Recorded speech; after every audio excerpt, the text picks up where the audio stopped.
നമ്മൾ part C ആണ് നോക്കുന്നത്. അപ്പോൾ ഈ പാർട്ട് സിയിലെ റീഡിങ് സ്കിൽസ് നമ്മൾ അതെങ്ങനെയാണെന്നുള്ളത് ഒന്നൊന്നായിട്ട് നമുക്ക് നോക്കാം. അതിനു മുൻപായിട്ട് നമുക്ക് വേണ്ട സ്കോറ് ഒരു ബി ബാൻഡ് ആണെങ്കിലും നമ്മൾ എയിം ചെയ്ത് പഠിക്കണം. എപ്പോഴും നമ്മുടെ മനസ്സിൽ 350 കിട്ടിയാൽ മതി എന്നുള്ളൊരു ചിന്തയോടെ ഇരിക്കരുത്. എല്ലാവരും എനിക്കൊരു എ ബാൻഡ് വേണം, ആ ഒരു മനസ്സോടെ വേണം നമ്മൾ പഠിക്കാനും എക്സാം എഴുതാനും. നമ്മൾ പഠിക്കുമ്പോൾ തന്നെ ആ ഒരു എയിമോടെ നമ്മൾ പഠിച്ചു കഴിഞ്ഞാൽ നമ്മൾ എല്ലാ സ്ട്രാറ്റജികളും കറക്റ്റായിട്ട് നോക്കും, എല്ലാ ക്വസ്റ്റ്യനും നമ്മൾ നന്നായിട്ട് മനസ്സിലാക്കും. ഓരോ തരത്തിലുള്ള ക്വസ്റ്റ്യനും നമ്മൾ മനസ്സിലാക്കുന്നതിനനുസരിച്ച് നമ്മുടെ സ്കോറിൽ വളരെ നല്ല ഇമ്പ്രൂവ്മെന്റ് ഉണ്ടാവും. അത് നമുക്ക് നല്ലൊരു സ്കോർ തന്നെ ഫൈനലിൽ ലഭിക്കുവാനും ഇടയാവും. നമ്മൾ ബി എയിം ചെയ്തുകൊണ്ട് പഠിച്ചു കഴിഞ്ഞാൽ ചിലപ്പോൾ അത് സിഒ C++ ഒക്കെ വന്ന് നിൽക്കും. ചിലപ്പോൾ പിന്നെയും താഴോട്ട് പോകും സ്കോർ. അങ്ങനെ അതുകൊണ്ട് ആ ഒരു കാരണം ഉള്ളതുകൊണ്ട് നമ്മൾ എപ്പോഴും എ ഗ്രേഡ് എയിം ചെയ്ത് വേണം പഠിക്കാനായിട്ട്. ഓക്കെ, റീഡിംഗ് സബ് ടെസ്റ്റിന് നമുക്ക് 1 മണിക്കൂറാണ്. എ പാർട്ടിന് 15 മിനിറ്റ്സ്, ബി ആൻഡ് സി ഒരുമിച്ചാണ് നമുക്ക് ബുക്ക്ലെറ്റ് തരുന്നത്. 45 മിനിറ്റ് 45 മിനിറ്റ്സ് എടുത്ത് നമുക്ക് കംപ്ലീറ്റ് ചെയ്യാം. അത് നമ്മുടെ വിത്ത് നന്നായിട്ടുള്ള പ്രാക്ടീസ്, സ്ട്രാറ്റജീസോട് കൂടിയ പ്രാക്ടീസ് നമ്മളെ അതിനു വേണ്ടി എഫിഷ്യന്റ് ആക്കും. അതിനുവേണ്ടി ഏറ്റവും നന്നായിട്ട് നമ്മളെ സഹായിക്കുന്നത് നമ്മുടെ മെന്റർ ഫാദർ സലീം ജോസഫ് അച്ഛൻ്റെ വീഡിയോസ് നമ്മൾ കാണുകയും ക്ലാസ്സുകൾ അറ്റൻഡ് ചെയ്യുകയും ആ സ്ട്രാറ്റജി നമ്മൾ ഫോളോ ചെയ്യുകയും വേണം. ഞാൻ ഈ ക്ലാസ്സിലോട്ട് മുന്നോട്ട് കടക്കുന്നതിന് മുമ്പ് ഞാൻ അച്ഛനും അഡ്മിൻ പാനൽ മെമ്പേഴ്സിനും നന്ദി പറയുന്നു. ഇങ്ങനെ ഒരു സാഹചര്യം എനിക്ക് ക്ലാസ് എടുക്കാനായിട്ട് ഒരുക്കി തന്നതിന് എന്നെ ശ്രദ്ധിക്കുന്ന എല്ലാവരോടും നന്ദിയുണ്ട്. അതുപോലെ ഇന്ന് നമ്മൾ എടുക്കുന്ന ടോപ്പിക്ക് സ്ലീപ്പ് ഡിപ്രിവേഷന്റെ 7 and 8 ക്വസ്റ്റ്യൻസ് ആണ്. OET-യോട് ഞാൻ നന്ദി പറയുന്നു. അപ്പൊ ഇന്ന് നമ്മൾ നോക്കുന്ന ക്വസ്റ്റ്യൻസ് കണ്ടുപിടിക്കാനുള്ള സ്ട്രാറ്റജീസ് ആണ് നമ്മളിപ്പോൾ സ്ക്രീനിൽ കാണുന്നത്. നമ്മൾ പാർട്ട് സി നമ്മൾ മനസ്സിലാക്കാനായിട്ട് അതിന്റെ ആൻസേഴ്സ് കണ്ടുപിടിക്കാനായിട്ട് നമുക്ക് അച്ഛൻ തന്നിരിക്കുന്ന വളരെ ബ്യൂട്ടിഫുൾ ആയിട്ടുള്ള 9 ഹിന്റ്സ് ആണിത്. First one title, second one name. നമുക്ക് തരുന്ന പാരഗ്രാഫിന് ഒരു ടൈറ്റിൽ കാണും. അതുപോലെ അതിന് ഓരോ സയന്റിസ്റ്റുമാരുടെ പേരോ അല്ലെങ്കിൽ ഏതെങ്കിലും ഒരു പേര് ഇങ്ങനെ ഓപ്ഷൻ, അവരുടെ ഒപ്പീനിയൻ എന്താ, അങ്ങനെയൊക്കെ ചോദിക്കുന്നുണ്ടാവും. അപ്പൊ പേര് നമ്മൾ നോക്കണം. അതുപോലെ അതൊരു പേഴ്സണിന്റെ പേരായിരിക്കും, ചിലപ്പോൾ ഒരു ഡിവൈസിന്റെ പേരായിരിക്കും, ചിലപ്പോൾ ഒരു ബോഡി പാർട്ടിന്റെ പേരായിരിക്കും, അല്ലെങ്കിൽ ഒരു എൻസൈമിന്റെ നെയിം, അങ്ങനെയൊക്കെ ആയിരിക്കും. നെയിം അത് നോക്കണം. പിന്നെ ഇമ്പോർട്ടന്റ് സിനോണിംസ്. സിനോണിംസ് നമുക്ക് എപ്പോഴും ടെക്സ്റ്റിലും നമ്മുടെ ഓപ്ഷൻസിലും ഒരേ വേർഡ്സ് ആയിരിക്കത്തില്ല, സിനോണിംസ് ആയിരിക്കും അവർ ഉപയോഗിച്ചിരിക്കുന്നത്. അതിനായിട്ട് നമ്മൾ പ്രാക്ടീസ് ചെയ്യുന്ന സമയത്ത് ഓരോന്നിന്റെയും ഓരോ വേർഡ്സിന്റെയും സിനോണിംസ് നമ്മൾ എഴുതി പഠിക്കുകയും ആ സെന്റൻസുകളെ കൂടെ ആ സിനോണിംസിന്റെ താഴെ നമ്മൾ എഴുതുകയും ചെയ്യണം. 2 സെന്റൻസും എഴുതണം. അപ്പൊ നമുക്ക് അത് നന്നായിട്ട് മനസ്സിലാകും. അല്ലാതെ നമ്മൾ വേർഡ്സ് മാത്രം എഴുതി വെച്ച് കഴിഞ്ഞാൽ കുറച്ച് നാൾ കഴിയുമ്പോൾ അത് എവിടെ അപ്ലൈ ചെയ്യുന്നത് എങ്ങനെയാന്ന് നമുക്കത് മനസ്സിലാകത്തില്ല. അതുകൊണ്ട് എഴുതുമ്പോൾ നിങ്ങൾ സെന്റൻസോട് കൂടി അത് എഴുതി പ്രാക്ടീസ് ചെയ്യണം. ആ സിനോണിംസ് ഡയറി എന്ന് അച്ഛൻ പറയുന്നുണ്ട്. അതിന് 8 ഡയറികളാണ് നമ്മൾ സൂക്ഷിക്കേണ്ടതെന്ന് അച്ഛൻ പറഞ്ഞിട്ടുണ്ട്. അതൊക്കെ നമ്മുടെ ഓരോ ക്ലാസ്സുകൾ കഴിയും തോറും നിങ്ങൾക്ക് അത് മനസ്സിലാവും. സിനോണിമസ്, പിന്നെ സിനോണിമസ് ലാംഗ്വേജ് 4ാമത്തെ കാര്യം. എന്ന് പറഞ്ഞാൽ ഗ്രൂപ്പ് ഓഫ് വേർഡ്സ്, വേറെ ഒരു ഗ്രൂപ്പ് ഓഫ് വേർഡ്സ് കൊണ്ട് എക്സ്പ്രസ് ചെയ്തിരിക്കും അവര്, അത് മനസ്സിലാക്കണം. പിന്നെ പാരഫ്രൈസിങ് എന്ന് പറയുന്നത് ഒരു സെന്റൻസിനെ വേറെ രീതിയിൽ എക്സ്പ്രസ് ചെയ്തിരിക്കും. ടെക്സ്റ്റ് തന്നേക്കുന്ന ഒരു രീതിയിലായിരിക്കും, അതിനെ വേറൊരു ഫ്രെയിം ആക്കി അവര് നമുക്ക് ഓപ്ഷൻസിൽ തന്നിരിക്കും. അത് നമുക്ക് മനസ്സിലാക്കാനുള്ള കഴിവ് വേണം. ഇതൊക്കെയാണ് നമ്മുടെ പാർട്ട് സിയിൽ അവർ അസസ് ചെയ്യുന്നത്. പിന്നെ നമുക്ക് നമ്മുടെ അടുത്ത strategy cause and effect language. നമ്മൾ സെന്റൻസിന്റെ ഒരു സ്ട്രക്ചർ മനസ്സിലാക്കി ആ ഒരു പാരഗ്രാഫ് ഏത് രീതിയിലാണ് ഉപയോഗിച്ചിരിക്കുന്നത്. കോസ് ആൻഡ് ഇഫക്റ്റ് ലാംഗ്വേജ് എന്ന് അച്ഛൻ അതിങ്ങനെ ഓരോ ക്ലാസ്സുകളും പറയുമ്പോൾ നമുക്ക് വളരെ വ്യക്തമായിട്ട് മനസ്സിലാകുന്നുണ്ട്. കഴിഞ്ഞ ക്ലാസ്സുകളിലൊക്കെ അത് അച്ഛൻ പഠിപ്പിച്ചായിരുന്നു, തുടർന്നും പഠിപ്പിച്ചു തരും. ഇന്നും നമുക്ക് അങ്ങനത്തെ ഒരു പാരഗ്രാഫാണ് നമുക്കുള്ളത്. കോസ് ആൻഡ് ഇഫക്റ്റ് ആണ് ആദ്യത്തെ ഇതിലുള്ളത്. ഇന്ന് നമുക്കത് നോക്കാം. അടുത്ത 7th point, focus on the structure of the paragraph. Structure of the paragraph എന്ന് പറയുമ്പോൾ നമുക്ക് വളരെ ഈസി ആയിട്ട് ഒരു പാരഗ്രാഫിനെ മനസ്സിലാക്കാൻ വേണ്ടിയുള്ള ഒരു വളരെ സിമ്പിൾ ആയിട്ടുള്ള ഒരു കാര്യമാണ്. എല്ലാ സെന്റൻസിനും എല്ലാ പാരഗ്രാഫിനും അതിൻ്റെതായ ഒരു ഭംഗിയുണ്ട്. ഇപ്പോ അതിന്റെ ടോപ്പിക് സെന്റൻസ് അഥവാ അതിന്റെ മെയിൻ ഫസ്റ്റ് സെന്റൻസിൽ തന്നെ എന്ത് കാര്യമാണോ പറഞ്ഞിരിക്കുന്നത് അതിനെക്കുറിച്ചുള്ള ഒരു ഡിസ്ക്രിപ്ഷൻ ആയിരിക്കും അതിന്റെ ബാക്കി തരുന്നത്. അതിനെക്കുറിച്ച് ഇപ്പം എന്താണോ പറഞ്ഞിരിക്കുന്നത്, ഇപ്പം ഒരു രോഗത്തിന്റെ കാരണങ്ങൾ ആണ് തുടക്കത്തിൽ പറയുന്നതെങ്കിൽ അതിനെക്കുറിച്ച് ഇന്നിന്ന കാരണം, കാരണം 1, കാരണം 2, അല്ലെങ്കിൽ അതിങ്ങനെ സോൾവ് ചെയ്യാം. അങ്ങനെയുള്ള ഒരു വളരെ ബ്യൂട്ടിഫുൾ ആയിട്ട് അതിനെ എക്സ്പ്ലെയിൻ ചെയ്തിട്ടുണ്ടാവും. അത് മനസ്സിലാക്കാനുള്ള കഴിവ് നമ്മൾ ആർജിച്ചെടുക്കണം. അതിങ്ങനെ നമുക്ക് പ്രാക്ടീസിലൂടെ ലഭിക്കും. നമ്മൾ ടോപ്പിക് സെന്റൻസിനെ മനസ്സിലാക്കണം, എന്നിട്ട് നമ്മൾ അത് അവിടെ എഴുതി വെക്കണം. ഇതാണ് ഈ പാരഗ്രാഫിന്റെ ടോപ്പിക് സെന്റൻസ്. നെക്സ്റ്റ് നമ്മൾ അതിനെ അടുത്ത സെന്റൻസ്, അതിന്റെ ഡെവലപ്പിംഗ് സെന്റൻസ് അതിൽ എന്താണ് പറഞ്ഞിരിക്കുന്നത് അതിനെക്കുറിച്ച്, അടുത്ത് അതിന്റെ സപ്പോർട്ടീവ് സെന്റൻസ്, പിന്നെ കൺക്ലൂഷൻ. ഇങ്ങനെ 4 കാര്യങ്ങൾ. അത് നമ്മുടെ വീഡിയോസിൽ ഒത്തിരി ഉണ്ട്. പീലെന്നും അതുപോലെ അച്ഛന്റെ topic sentence structure, paragraph structure explain ചെയ്യുന്ന ഒരുപാട് വീഡിയോസ് നിങ്ങൾക്ക് എഡ്യൂസ്കിൽസിന്റെ യൂട്യൂബിൽ കാണാം. അത് സെർച്ച് ചെയ്യും, എഴുതുവും പഠിക്കുന്ന മാത്രമല്ല, നിങ്ങൾ അതിൽ പറഞ്ഞിട്ടുള്ളതല്ലാത്ത ഒരു പാരഗ്രാഫ് എടുത്ത് സ്വന്തമായിട്ട് വായിച്ച് അതിൽ നിന്ന് ടോപ്പിക് സെന്റൻസ് എന്താ, ഡെവലപ്പിംഗ് സെന്റൻസ് എന്താ, സപ്പോർട്ടീവ് സെന്റൻസ് എന്താണ്, അതിന്റെ കൺക്ലൂഷൻ എന്താണ്, അതിൽ നിന്ന് എങ്ങനെ ഒരു ക്വസ്റ്റ്യൻ വരുന്നു, അതെങ്ങനെയാണെന്ന് മനസ്സിലാക്കി ഒരു 3-4 പാരഗ്രാഫ് എടുത്ത് നിങ്ങൾ തന്നെ അത് ചെയ്തു നോക്കുക. അപ്പൊ നിങ്ങൾക്ക് അതിന്റെ ഒരു ഐഡിയ കറക്റ്റ് ആയിട്ട് കിട്ടും. അത് വളരെ യൂസ്ഫുൾ ആയിട്ടുള്ള ഒരു കാര്യമാണ് നമുക്ക് CPAT ക്യാച്ച് ചെയ്യാനായിട്ട്. അടുത്തത് ഒപ്പീനിയൻ നമുക്കറിയാം, CPAT-നകത്ത് മെയിൻ ആയിട്ട് ചോദിക്കുന്ന ഒരു കാര്യമാണ് റൈറ്ററുടെ ഒപ്പീനിയൻ, അല്ലെങ്കിൽ ഒരാളുടെ പേര് തന്നിട്ട് ആ ആളുടെ ഒപ്പീനിയൻ. അപ്പൊ അത് മനസ്സിലാക്കണമെങ്കിൽ നമ്മൾ അതിന്റെ എക്സ്പ്രഷൻസ് മനസ്സിലാവണം. അവരേത് രീതിയിലാണ്, അവരുടെ എക്സ്പ്രഷൻ എന്താ, അവരുടെ ഇമോഷൻ എന്താണ്. പിന്നെ അതിനകത്ത് മനസ്സിലാക്കാനുള്ള കാര്യം മോഡൽ വെർബാണ്. അത് മീൻസ് ഈ ഒപ്പീനിയൻ പറയുമ്പോൾ ഉപയോഗിക്കുന്ന മോഡൽ വെർബുകൾ ഏതാണ്, മേ ആണ്, ഷുഡ്. അപ്പൊ അങ്ങനെയുള്ള മോഡൽ വെർബ്സ് ഏതാണ് അവർ ഉപയോഗിച്ചിരിക്കുന്നത്, അതൊക്കെ നമുക്ക് മനസ്സിലാക്കാൻ നിങ്ങളുടെ കൃത്യമായി എഡ്യൂസ്കിൽസിനെ ഫോളോ ചെയ്ത് ആ ഒരു കറക്റ്റ് വീഡിയോസിനെ കണ്ട് മനസ്സിലാക്കി നോട്ട്സ് എഴുതുന്നതിലൂടെ നിങ്ങൾക്ക് സഹായിക്കും. അതുപോലെ 9th one chronology, time expression, sequential expression. ഇതിനൊക്കെ നിങ്ങൾ ഡയറി ഉണ്ടാക്കണം. എന്ന് പറഞ്ഞാൽ ഇത് ഒരു വേർഡോ 2 വേർഡോ അല്ല, പല സിറ്റുവേഷൻസിൽ പല വേർഡ്സ് ആണ് ഉപയോഗിച്ച് അവർ എക്സ്പ്രസ് ചെയ്തേക്കുന്നത്. അപ്പൊ നമുക്കത് അതിന്റെ ബ്യൂട്ടി മനസ്സിലാക്കണമെങ്കിൽ അത് ഓരോന്നും ഇങ്ങനെയാണ്, ടൈം എക്സ്പ്രഷൻ ഇങ്ങനെയാണ് ഉപയോഗിക്കുന്നത്, സീക്വൻഷ്യൽ എക്സ്പ്രഷൻ എന്ന് പറഞ്ഞാൽ അത് ഇങ്ങനെയാണ്. അപ്പൊ അതിന്റെ അടുത്തൊക്കെ ആൻസർ ഉണ്ട്. മീൻസ് ഈ സ്ട്രാറ്റജീസും ടിപ്സും തന്നിരിക്കുന്നത് ഇതിന്റെ തൊട്ടടുത്ത് ആൻസർ, അല്ലെങ്കിൽ അതാണ് ആൻസർ. അതിനു വേണ്ടിയാണ് നമുക്ക് ഫാദർ ഇത് വ്യക്തമായിട്ട് പറഞ്ഞു തന്നിരിക്കുന്നത്. അപ്പൊ അത് നമ്മൾ മനസ്സിലാക്കുകയും അതിന് ഓരോ ക്വസ്റ്റ്യൻ ചെയ്യുമ്പോഴും അതിൽ നിന്ന് ആൻസർ കണ്ടുപിടിക്കാൻ വളരെ ഈസിയാണ്. നമ്മൾ ഫുൾ പാരഗ്രാഫ് വായിച്ചു പോകേണ്ട കാര്യമില്ല. ഇപ്പൊ ഒരു ക്വസ്റ്റ്യനിൽ ഒരു വ്യക്തിയുടെ പേരുണ്ടെങ്കിൽ, അല്ലെങ്കിൽ ഒരു ഡിവൈസിന്റെ പേരുണ്ടെങ്കിൽ, നമ്മൾ ആ പാരഗ്രാഫ് മുഴുവൻ വായിക്കേണ്ട കാര്യമില്ല. നമുക്ക് ഈസി ആയിട്ട് ആ കറക്റ്റ് വേർഡ് ചെന്ന് പോയിന്റ് ചെയ്യുക, ആ സെന്റൻസ് വായിക്കുക, എന്നിട്ട് നമുക്ക് ക്വസ്റ്റ്യൻ ഓപ്ഷൻസ് വായിക്കുമ്പോൾ ഉറപ്പായിട്ടും നമുക്ക് ആ ആൻസർ കിട്ടും. അല്ലാതെ നമ്മൾ ഫുൾ ആ ടെക്സ്റ്റ് വായിച്ച് തീർത്തിട്ട് നമുക്ക് പറഞ്ഞിരിക്കുന്ന ഒരു 45 മിനിറ്റ്സ് കൊണ്ട് മൊത്തം തീർക്കാൻ പറ്റത്തില്ല. അപ്പൊ അതിനു വേണ്ടി പ്രാക്ടീസ് ചെയ്യുമ്പോൾ അങ്ങനെ പ്രാക്ടീസ് ചെയ്യുക. നമ്മളിപ്പം വായിക്കാൻ പോകുന്ന ഒരാളുടെ പേര് കണ്ടു, ആ ആളുടെ പേര് കണ്ടിട്ട് നമ്മൾ സ്റ്റാർട്ടിങ് മുതൽ വായിക്കാതെ പ്രാക്ടീസ് ചെയ്യുമ്പോഴും കറക്റ്റ് ആ പാർട്ട് മാത്രം വായിച്ച് മനസ്സിലാക്കുക ആദ്യം. എന്നിട്ട് പിന്നെ നിങ്ങൾ സമയം എടുത്ത് പാരഗ്രാഫിനെ മനസ്സിലാക്കണം.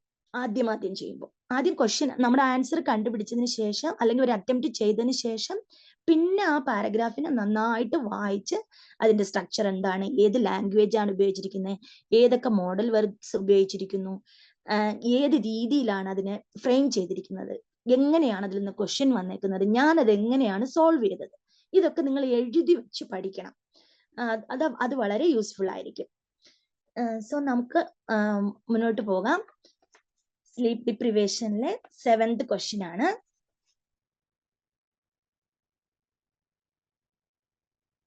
ഓക്കെ, നമ്മൾ 4 ഓപ്ഷൻസ് ഉള്ള CPAT ഡീൽ ചെയ്യുന്നത് QTA മെത്തേഡാണ്. Q മീൻസ് ക്വസ്റ്റ്യൻ, നെക്സ്റ്റ് നമ്മൾ ടെക്സ്റ്റ് വായിക്കുന്നു, പിന്നെ ഓപ്ഷൻസ്, അപ്പോൾ ആൻസർ ഓപ്ഷൻസ് വായിക്കുന്നു. അങ്ങനെ ഈ ഒരു രീതിയിൽ വേണം നമ്മൾ പ്രാക്ടീസ് ചെയ്യുവാനായിട്ട്. നിങ്ങൾ എഫിഷ്യന്റ് ആയിട്ട് പ്രാക്ടീസ് ചെയ്ത് കഴിഞ്ഞിട്ട് പിന്നെ നിങ്ങൾക്ക് ചിലപ്പോൾ ടെക്സ്റ്റിലേക്ക് അച്ഛൻ പറയുന്നത് പോലെ നിങ്ങൾക്ക് ടെക്സ്റ്റിലേക്ക് പോകേണ്ടി വരത്തില്ല. ചിലപ്പോൾ നിങ്ങൾക്ക് ആ ക്വസ്റ്റ്യൻ സ്റ്റെമ്മും വായിച്ച് ആൻസർ ഓപ്ഷൻസ് വായിക്കുമ്പോൾ തന്നെ ചിലപ്പോൾ ആൻസർ കിട്ടിയെന്നിരിക്കും. അപ്പോൾ ആ ഒരു എഫിഷ്യൻസി വരുന്നത് വരെ നമ്മൾ ഈ ഒരു രീതിയിൽ വേണം പ്രാക്ടീസ് ചെയ്യാൻ. അപ്പൊ ആദ്യം നമുക്ക് ഇവിടെ ക്വസ്റ്റ്യൻ വായിക്കാം. In the first paragraph, the writer uses even quarters words. നമുക്ക് ഇവിടെ ക്വസ്റ്റ്യൻ സ്റ്റെമ്മിൽ ഫസ്റ്റ് പാരഗ്രാഫ്. അപ്പൊ നമുക്കൊരു കാര്യം മനസ്സിലായി, ഫസ്റ്റ് പാരഗ്രാഫ്. അതുകൊണ്ട് നമ്മൾ എന്ത് ചെയ്യണമെന്ന് അറിയാമോ? എക്സാമിനായാലും പ്രാക്ടീസ് ചെയ്യുമ്പോഴായാലും നമ്മൾ എടുത്ത് ആദ്യം ചെയ്യേണ്ടത് പാരഗ്രാഫിന് നമ്പർ ഇടുക. എല്ലാ പാരഗ്രാഫിനും 1, 2, 3 എന്ന് പറഞ്ഞ് നമ്പർ ഇടണം. വേഗത്തിൽ നമ്പർ ഇട്ട് കഴിഞ്ഞിട്ട് വേണം ക്വസ്റ്റ്യനിലേക്ക് കിടക്കാൻ. അപ്പോൾ ഇവിടെ ഫസ്റ്റ് പാരഗ്രാഫ് ആണ്. നമ്മൾ ഫസ്റ്റ് പാരഗ്രാഫിലേക്ക് പോകുന്നു. The writer uses Ivan quarters words.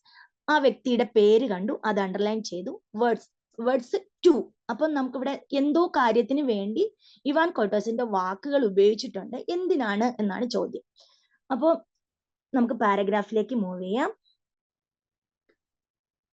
Million of people who suffer sleep problems also suffer myriad health burdens. In addition to emotional stress and cognitive impairments, these can include high blood pressure, obesity, and metabolic syndrome. In the studies we have done, almost every variable we measure was affected. There is not a system in the body that's not affected by sleep, says University of Chicago sleep researcher Ivan Quarter. Every time we sleep deprive ourselves, things go wrong. അപ്പോ നമുക്ക് ആളുടെ പേര് കിട്ടി. നമുക്കിപ്പം starting മുതൽ ഇത് വളരെ ചെറിയൊരു പാരഗ്രാഫാണ്. ഇവിടെ നമുക്ക് പേര് കിട്ടി. അപ്പൊ നമ്മൾ പേര് അണ്ടർലൈൻ ചെയ്യണം. എന്നിട്ട് നമുക്ക് ഇപ്പം ഇതിന് ടോപ്പിക് സെന്റൻസിൽ നിന്ന് നമുക്ക് ഓരോന്നോരോന്നായിട്ട് മനസ്സിലാക്കണം. ഓക്കെ, അതിന് മുന്നേ നമുക്കൊന്ന് ഓപ്ഷനും കൂടെ വായിച്ച് അതിൽ നിന്ന് നമുക്ക് മീൻസ് കീവേഡ്സ്, ഹെഡ്ജിങ് വേർഡ്സ് നോക്കി അണ്ടർലൈൻ ചെയ്തിട്ട് വന്ന് നമുക്ക് ബാക്കി നോക്കാം. അപ്പൊ ഫസ്റ്റ് ഓപ്ഷൻ പറയുന്നു, explain the main cause of sleep deprivation. Second option, reinforce a view about the impact of sleep deprivation. Option C, question some research findings about sleep deprivation. Option B, describe the challenges involved in the sleep deprivation research. So ഓരോന്നിന്റെയും hedging words അഥവാ key words, main word നമുക്ക് കണ്ടുപിടിക്കാം. അപ്പൊ നമുക്ക് കുറച്ചുകൂടി easy ആവും ആൻസറിലേക്ക് എത്താം. Explain the main causes of sleep deprivation. അപ്പം ഈ സ്ലീപ്പ് ഡിപ്രിവേഷൻ എന്ന് പറയുന്ന നാല് ഓപ്ഷൻസിലും ഉണ്ട്. അത് കോമൺ ആണ്. അപ്പൊ നമുക്ക് സ്ലീപ്പ് ഡിപ്രിവേഷൻ അണ്ടർലൈൻ ചെയ്യേണ്ട കാര്യമില്ല. മെയിൻ കോസസ് ആണ് ഫസ്റ്റ് ഓപ്ഷനിൽ പറഞ്ഞേക്കുന്നത്. So underline main causes. Okay, next ബിയില് reinforce a view about impact of sleep deprivation. Impact means ആ സ്ലീപ്പ് ഡിപ്രിവേഷന്റെ ഇമ്പാക്റ്റിനെ കുറിച്ച് റീഇൻഫോഴ്സ് ചെയ്യാണെന്നാണ് പറഞ്ഞേക്കുന്നത്. അപ്പൊ നമുക്ക് ആ ഇമ്പാക്റ്റിനെ അണ്ടർലൈൻ ചെയ്യാം. തേർഡ് ഓപ്ഷനില് questions some research findings. So ഇവിടെ റിസർച്ച് ഫൈൻഡിങ്സിനെ ക്വസ്റ്റ്യൻ ചെയ്യുന്നു എന്നാണ് പറഞ്ഞത്. Research findings. Okay, last option, describe the challenges involve in the sleep deprivation research. So ഇവിടെ ചലഞ്ചസിനെ ഡിസ്ക്രൈബ് ചെയ്തിരിക്കുന്നു എന്നാണ് പറഞ്ഞേക്കുന്നത്.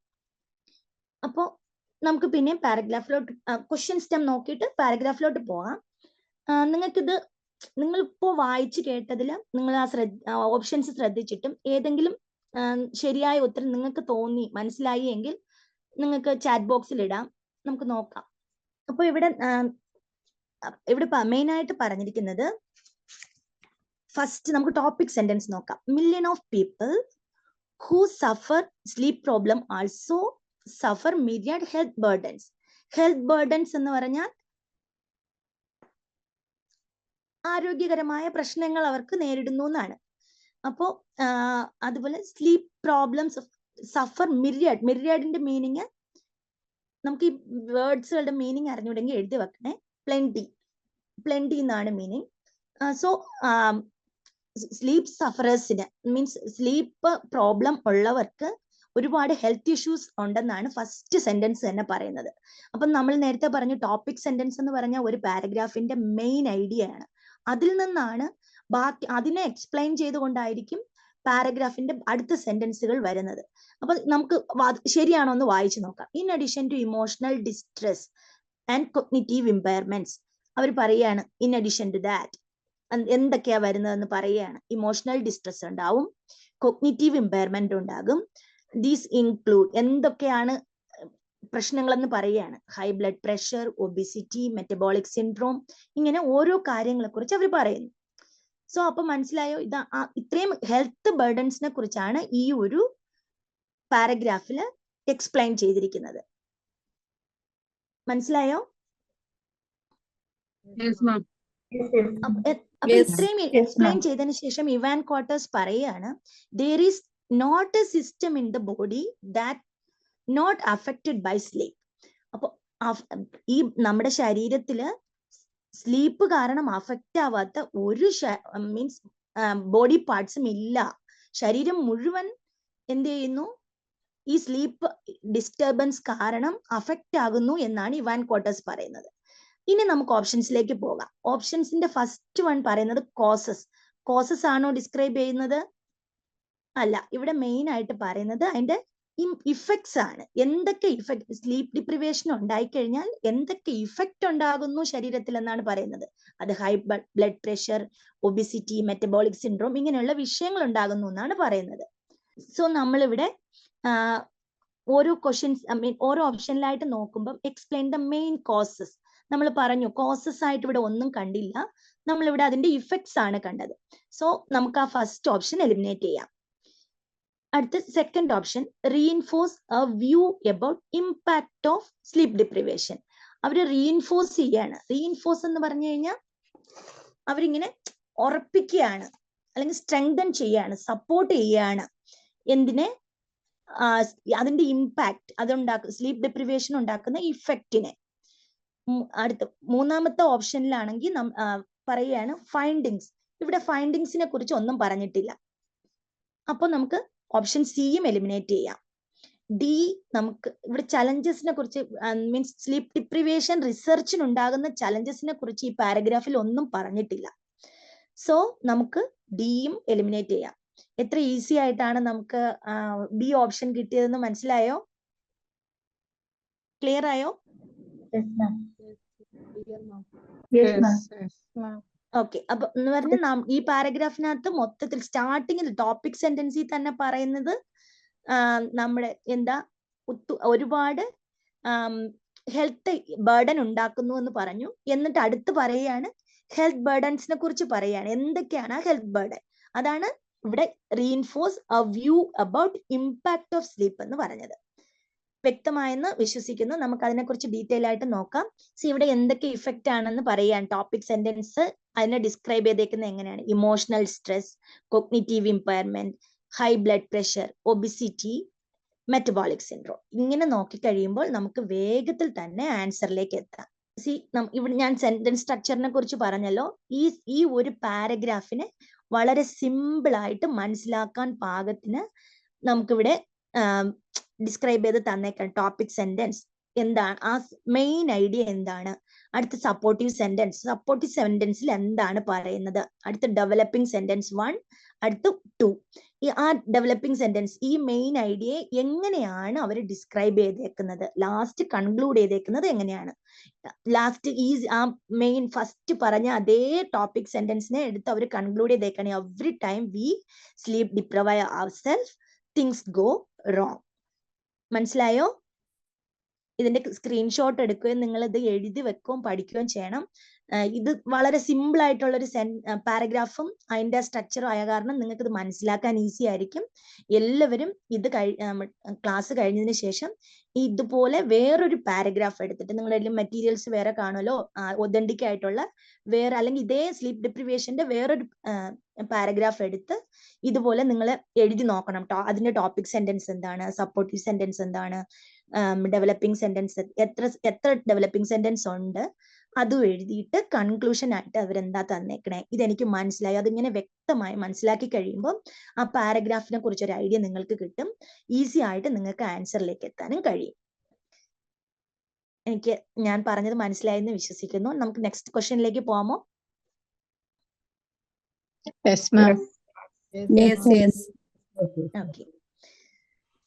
അടുത്ത 8ാമത്തെ question. What do we learn about sleep in the second paragraph? ഈ ക്വസ്റ്റ്യൻ നമുക്കൊരു എബൌട്ട് ക്വസ്റ്റ്യൻ ആണ്. എന്താണ് നമ്മൾ സ്ലീപ്പിനെ കുറിച്ച് പഠിക്കുന്നത്? ഈ സെക്കൻഡ് പാരഗ്രാഫിൽ നിന്ന് എന്താണ് നമുക്ക് സ്ലീപ്പിനെ കുറിച്ച് മനസ്സിലാകുന്നത് എന്നാണ് ക്വസ്റ്റ്യൻ. അപ്പോ നമുക്ക് പാരഗ്രാഫ് വായിക്കാം. ആരെങ്കിലും ഒരാൾക്ക് പാരഗ്രാഫ് വായിക്കാൻ പറ്റുമോ?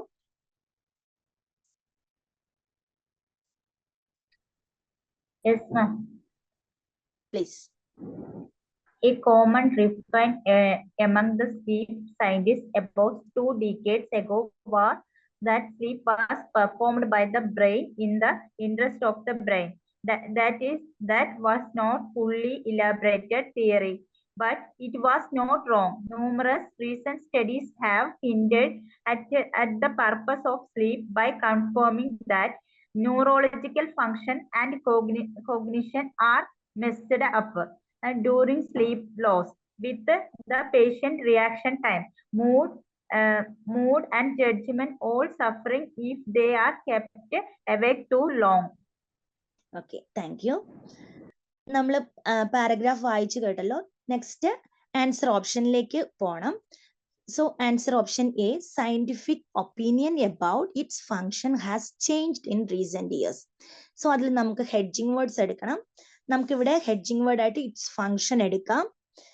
സെക്കൻഡ് ബി ഓപ്ഷനിൽ there is now more controversy about it than there was in the past. So അതിൽ നിന്ന് നമുക്ക് more controversy ഹെഡ്ജിങ് വേർഡ് ആയിട്ട് എടുക്കാം.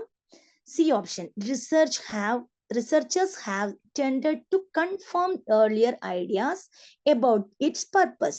നമുക്ക് tended to confirm നമുക്ക് ഹെഡ്ജിങ് വേർഡ് ആയിട്ട് എടുക്കാം. D option, studies undertaken in the past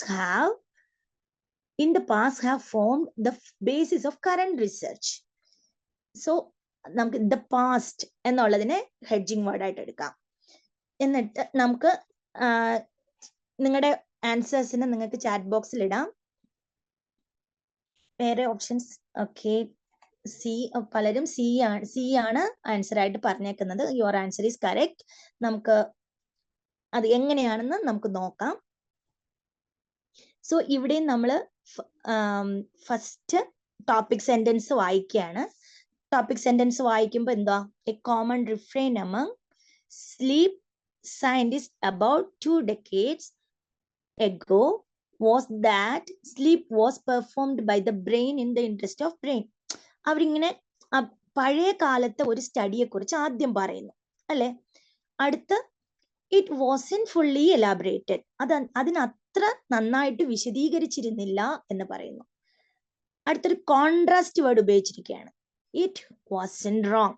നമുക്ക് നമ്മുടെ അച്ഛന്റെ ക്ലാസ്സുകളിലൂടെ നമ്മൾ പഠിച്ച കാര്യമാണ്, എപ്പോഴും ഒരു കോൺട്രാസ്റ്റ് വേർഡ് വരുമ്പോൾ അതിന് ശേഷമായിരിക്കും ആൻസർ.